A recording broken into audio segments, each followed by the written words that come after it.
Hello, Pepin. What? It's Halloween. Oh, shit. I forgot about that. Are you here to haunt me? I'm here to haunt you.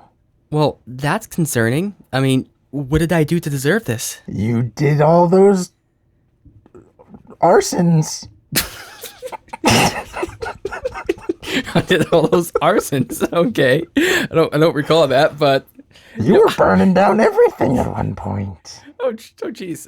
Okay. Well, I don't know what to say to this. I mean, but I think most of all, I'm scared. You should be.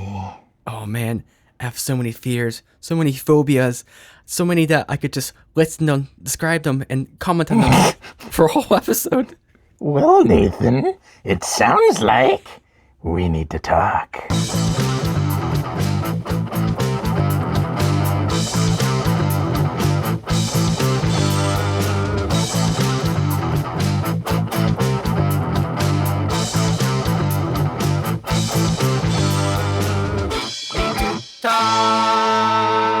Welcome back, everyone. My name is The Bag, and I'm joined here today with my best friend to haunt, Pepin. How's it going, Pepin? It's going well. How you doing, Bag? I'm doing great. Welcome to Halloween. This is unsettling. This will be a very interesting podcast, I gotta say. Probably the most interesting. Especially if you keep that voice up the whole time. What voice? So, I hear you have many fears.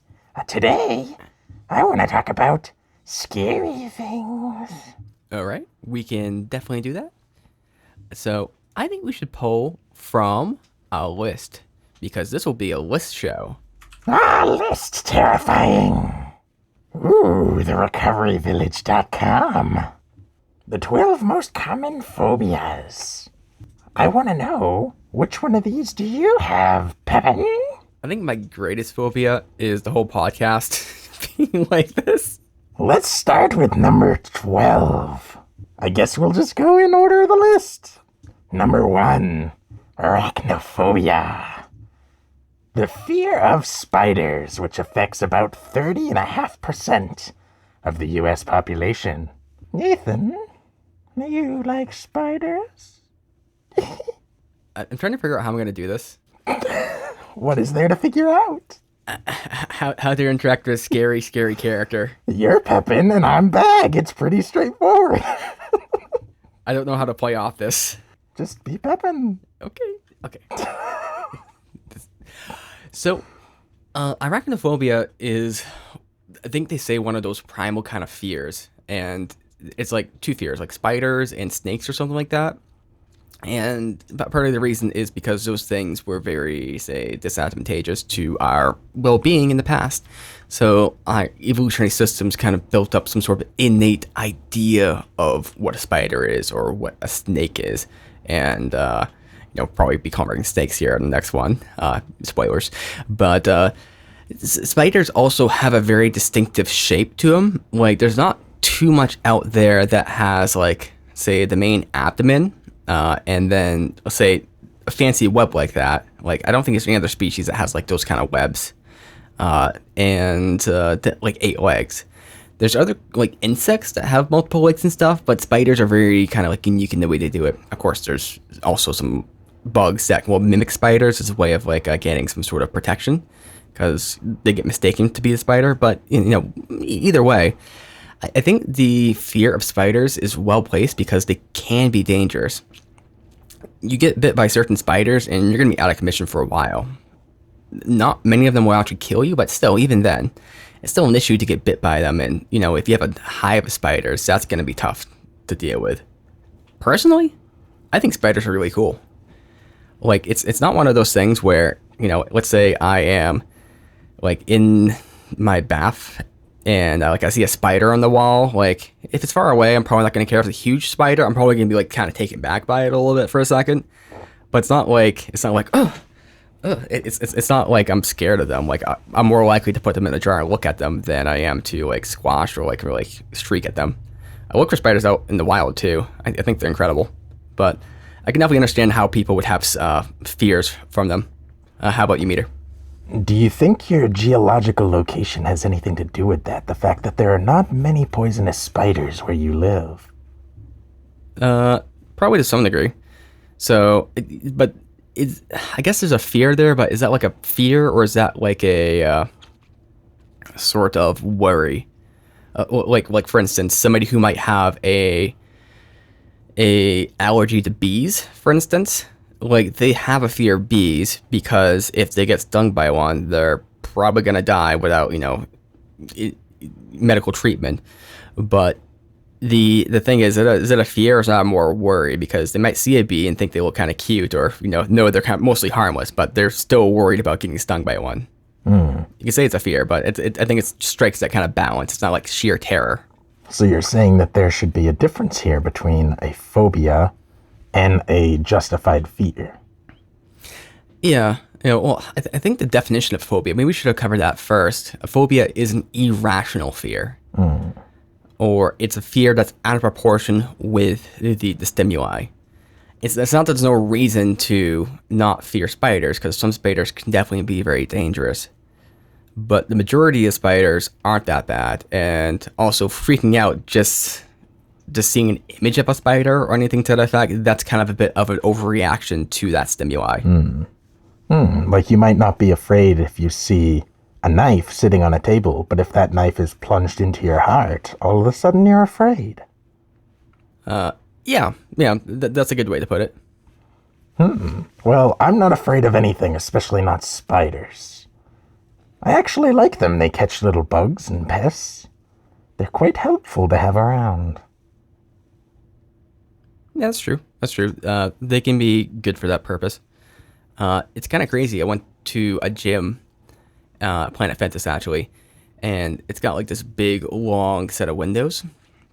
And then one day I just kind of looked, out the window and I saw like a spider. And I'm like, okay, that's a pretty big spider. It wasn't like tarantula size or anything, but like it's the size of a quarter, maybe a bit, larger with the legs extended. The body was definitely big. But then I started looking and there was another spider of similar size, another. And then within that, like say 10-foot radius or 10-foot kind of like stretch, there were maybe 50 spiders. And then I started looking down this whole window, essentially, and outside the building, probably about like a 150-foot stretch of just like spiders right there. And what I noticed is that they're all by the lights, because there's a couple areas where there weren't any lights and there's no spiders there. So my hypothesis to that is that they were there just to catch insects, because that's where the insects were kind of like coming, and they were just thriving from that. Very rational of you. Ophidiophobia, the fear of snakes.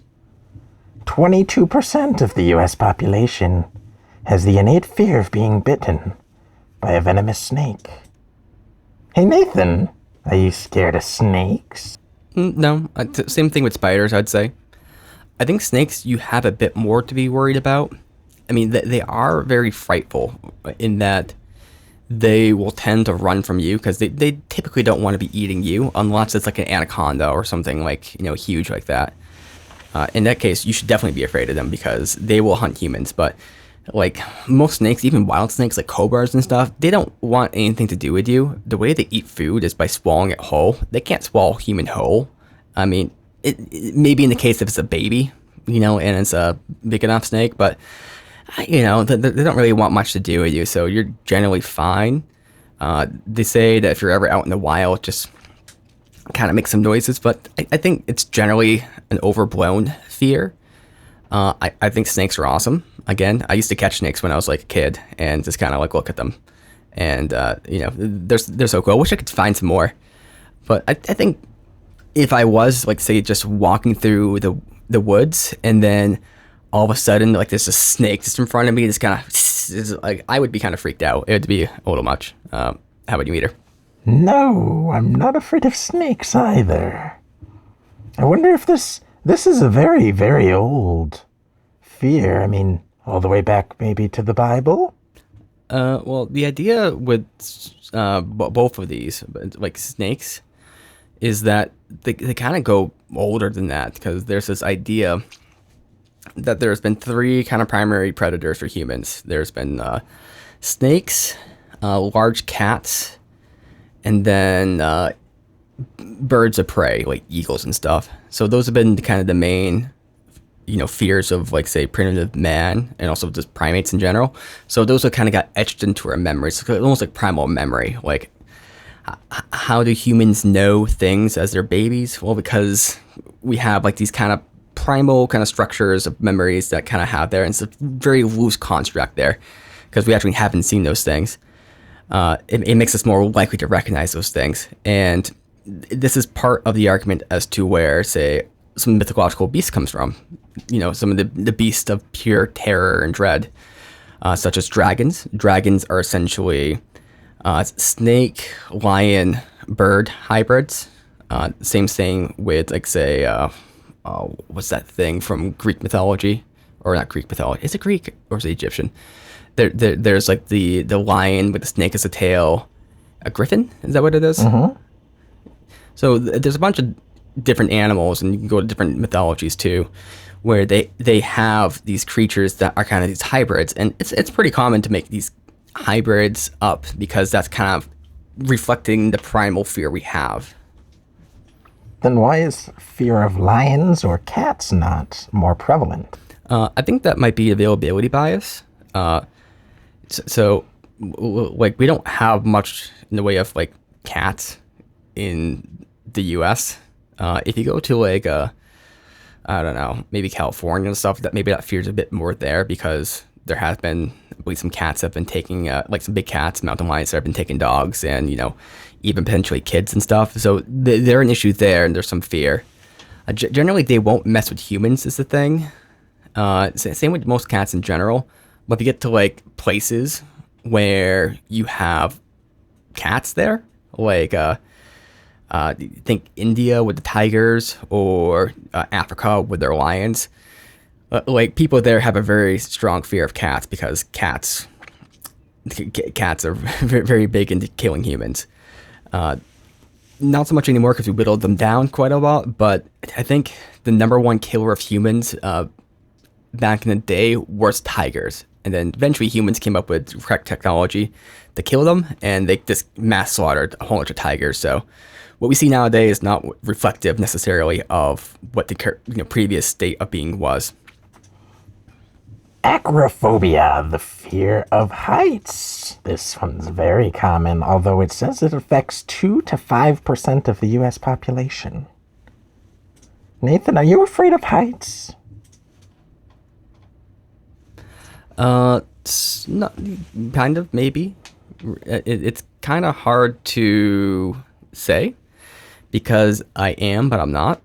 It's kind of one of those fears where if I get up to some heights, I'm very kind of unsteady and kind of like a little bit skittish. But if I'm up there for like 10, 15 minutes, I get used to it pretty quickly. It's kind of like, it's kind of like the same thing as like roller coasters. Like, if I ever go to a theme park and go on a roller coaster, like, my heart's pounding and I'm just like, so like, like with all the heights. But then after a couple of roller coasters, like, none of the roller coasters scare me anymore. So I would say it's definitely one of those effects. How about you yourself, Meter? I used to be much more afraid of heights, but over time I've conditioned myself to not be. Okay. Why do you think people fear heights? I mean, probably some obvious reasons. Typically people will have a biological response, where as they're up high, they will become lightheaded and experience vertigo. And that definitely poses a danger of falling. Also, once you've fallen from a height, there's not really much you can do to save yourself. So potentially that experience of falling and knowing death is certain could be a part of that fear. Yeah, I think there's a good chance of that. Is there any way we could do this without the mask? Because this conversation is being kind of stilted, I think. Oh, jeez, you're no fun, dude. I'm sorry. You gotta do it for the viewers. Well, now I just look like an asshole wearing a suit. So it's, I guess you're kind of right in the sense that like once you start falling, it's hard to like stop it. They kind of say like with falling, like if you try to attack somebody when they're falling, that's like the worst kind of or the best time to do it because they can't react to it. And it also kind of is irrevocable because if you fall and crash, like there's not much you can do to stop that from. You don't have much control over that, so it's kind of irreversible in that way. Have you ever had any like nightmares or dreams about falling? Yeah, I've had falling and dying ones before. Yeah, I've had a lot of dreams like that. I mean, it's usually falling, and usually I'd wake up before I actually like crash and die. But usually wake up. But I've had a bunch of dreams where like I'm like kind of walking down like a path or like stepping on rocks or something like that, kind of jumping from one to another, and then I always like kind of fall, and that's kind of where the dream kind of wakes me up, and it's kind of jolt right out into reality. No, I've fallen and died, but I dream in third person, so the dream just keeps going. Yeah, what's that like when you die in third person? Or do you just like watch yourself dead? No, I mean there's other stuff going on. So just things keep going on. And you're just like there as a dead body, just. I mean, most of the time, my body is not a part of the narrative any longer. Gotcha. Aerophobia, the fear of flying. 6.5% of the U.S. population. They become extremely anxious when flying. Now, Steve, you've been on a plane before, right? Yeah, a lot of times. When you go on planes, do you have kind of that fear, or it's just kind of like nothing for you? No, it's nothing. I mean, if something were to happen, there's nothing I can do about it, so I see no point in being worried about it. Have you met somebody who's had aerophobia? Yeah, plenty of people. What's kind of their rationale? I don't think there is one. I think that's the whole point of a phobia. The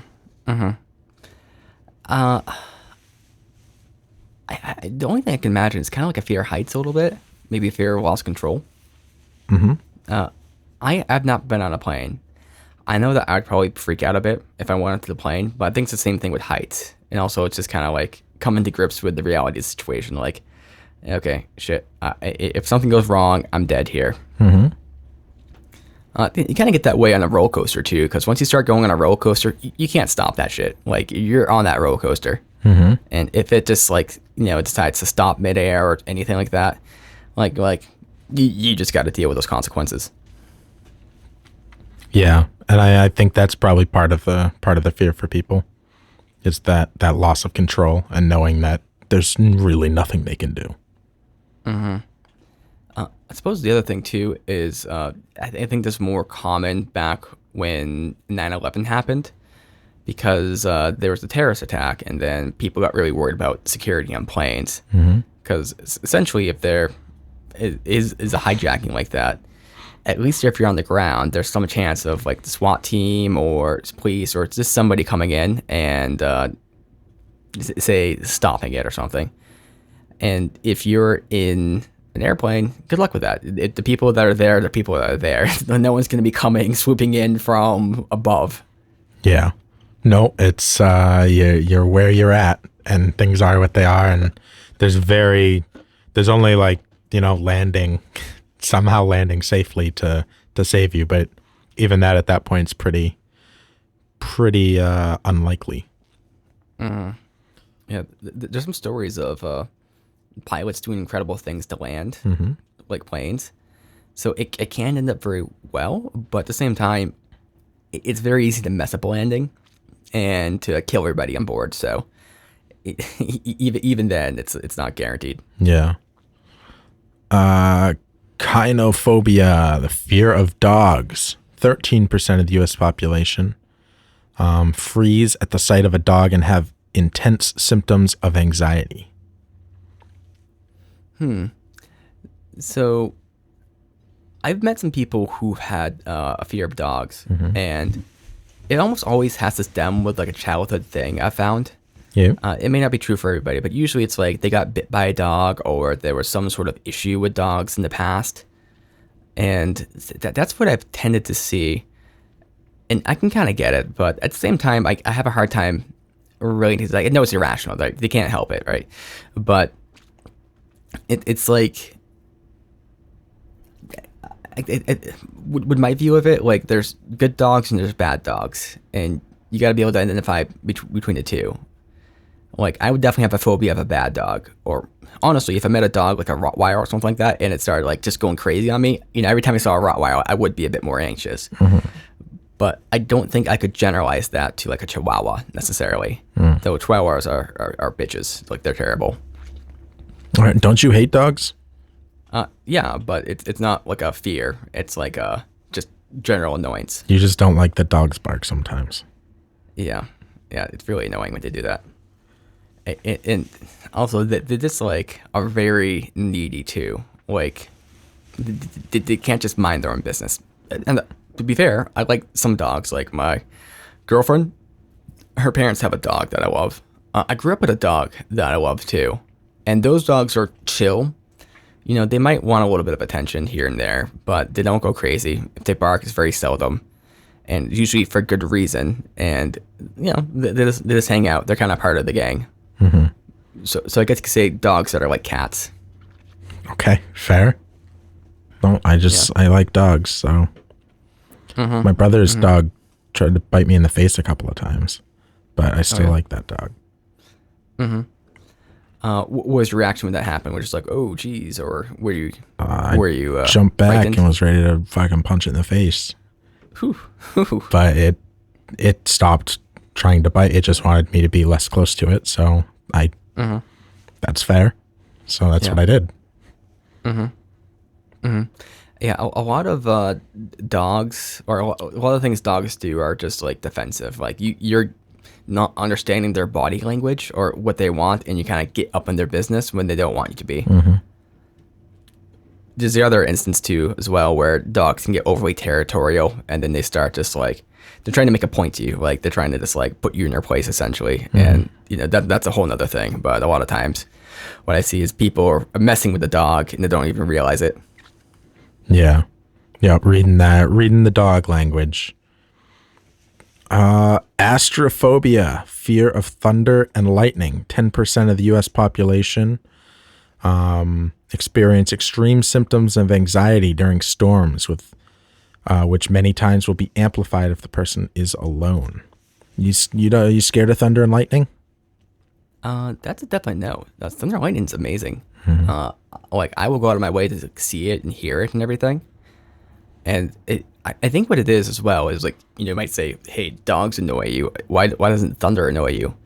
And I think it's because it's like low pitched and it's just kind of like a low, gentle rumbling. It can be big too, but then it's big, you kind of want to see what it's about. Like, you want to see the strike. So maybe it's just intrigue and stuff. And also it's not smelly. But I think it's just amazing. I'm so surprised that 10% of the population it has that. But maybe that's an area sort of thing too, because we don't have too many up where we are. And they're relatively tame, but I can imagine it's like a huge, like, crazy, stormy area that might be a little bit different.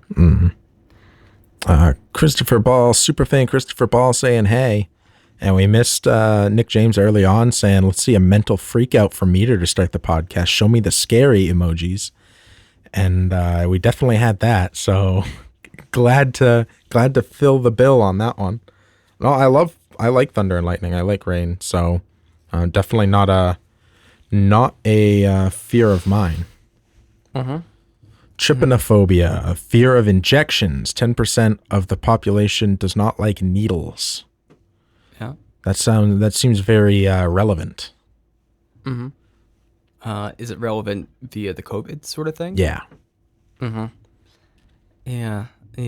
Well, this is a weird one too, because this is one that people fear, but they'll also kind of seek out too. I mean, I guess you could say a thing with planes as well, though some people might just like start driving.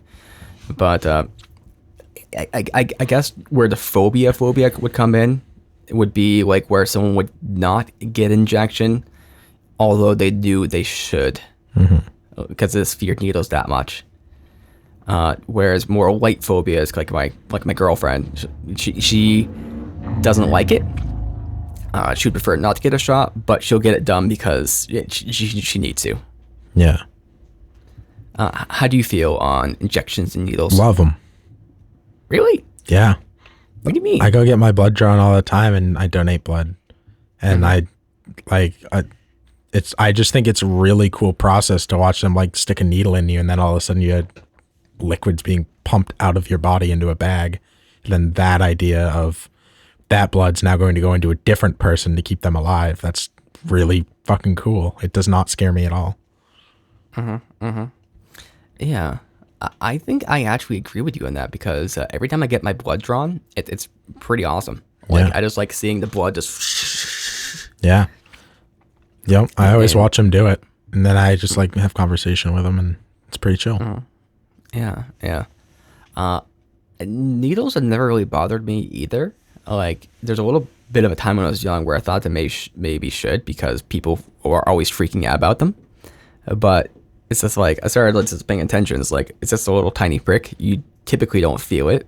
You know, what's the deal? And then it's really not that big of a deal, in my opinion. But, you know, not to say that people who have issues shouldn't have those issues necessarily.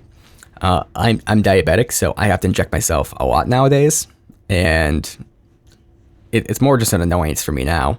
Getting blood drawn, super cool. Injecting myself with insulin, it's really tedious and annoying. So I think my relationship with them are more perturbed than before. Like dogs. It's just kind of annoying. Yeah. Well, okay. Dogs are mostly annoying. Social phobia, social anxiety disorder. 7.1% of the population. Anxiety in social situations, usually involving people they don't know. This is more than just being shy or introverted. This is actually afraid of social interactions. Yeah. Introverted is usually kind of associated with having to like calm down from like a social interaction, like it wears you out. Extroverts tend to get like energized by it. So you could have somebody who is introverted who does very well in social circumstances, but you know, after they have that party or whatever, they'd be like, oh geez, I just feel exhausted, I had to put on this face. So it's not that, but it's more like you think about this social interaction and your heart starts pounding, or you start like worrying about all the little intricacies and stuff that happens with it, and that kind of causes you to either shy away from it, or even when you're in that situation, even if you force yourself to go to that party or whatever, you're just like in a constant state of anxiety and fear. Is that something you've ever struggled with? I mean, I avoid social situations, but it's more because I just they just drain me too much than anything. It's not an actual fear of the social situation. I don't like a lot of the uncertainty around it. I like just stupid stuff, but it's much more the introversion than it is like actually having social anxiety disorder. Yeah. So that's a pretty good thing to draw there. I get some anxiety around social stuff to some degree. But it's more because like I overcomplicate things, and I overthink how things might be. And I suppose it depends on what the function is, because if it's just a general function, I feel comfortable with that for the most part. If it's like let's say it's a work function, and I don't really know many people, you know, I kind of get a little bit of anxiety with that, because I don't know what I'm going to be doing. I don't know what's going to happen. And I also don't quite know if there's anybody I'm going to have there to hang out with. Because sometimes it's the case that just departments just kind of hang out with each other, or certain people just hang out, and you kind of just get left there by yourself. And for me, it's a little bit harder to like attach myself onto a group. I feel like I'm imposing, which is my own sort of thing. But I can kind of get worried about those. But I wouldn't say that it's like a real like phobia necessarily. I think it's just like general worries. No, I think that's pretty common. I feel like the social anxiety is just more and more common now than it probably used to be. Or maybe people are just more willing to admit to it now than they used to be. There's also a lot of like things that people are bringing in for social interactions, like with the stuff they see on like Twitter, Facebook, and stuff like that. There's a lot of comparisons and sort of expectations that get brought to the table, and it's kind of almost one of those things where, like you ever like be back in like the AIM days, like AOL Instant Messenger or whatever, like the old days of messaging, and you would spend like, I don't know, 5-10 minutes like writing up a reply to somebody and be this most perfect reply ever. And you were always just like amazing in text, but every time people talk to you socially, you just be like a dead fish. Like there's kind of that going on too. You have a bit more time to like architect yourself in text or kind of online communication type format. And then you might start getting worried, hey, like when I go into real kind of things, like people aren't going to see that. They're going to see like my unfiltered, stumbly self, that doesn't have that chance to either like Photoshop myself or to re-edit what I'm saying and everything like that. And that might be a little bit scary too, because the you that you think you're presenting is a you different to who you actually are. Or honestly, people probably wouldn't care either way to some degree, depending on the group, but it still doesn't mean that it can't be a phobia or it can't be a real concern. Yep. Very true. And I think we should probably end this episode now because, hey, we're going a little bit long. So, hey, next week, hey, on We Need to Talk, hey, we will do part 2 of phobias. Hey, I said hey like once or twice, so now I gotta say it just like hey constantly. So, hey, we need to, hey, talk.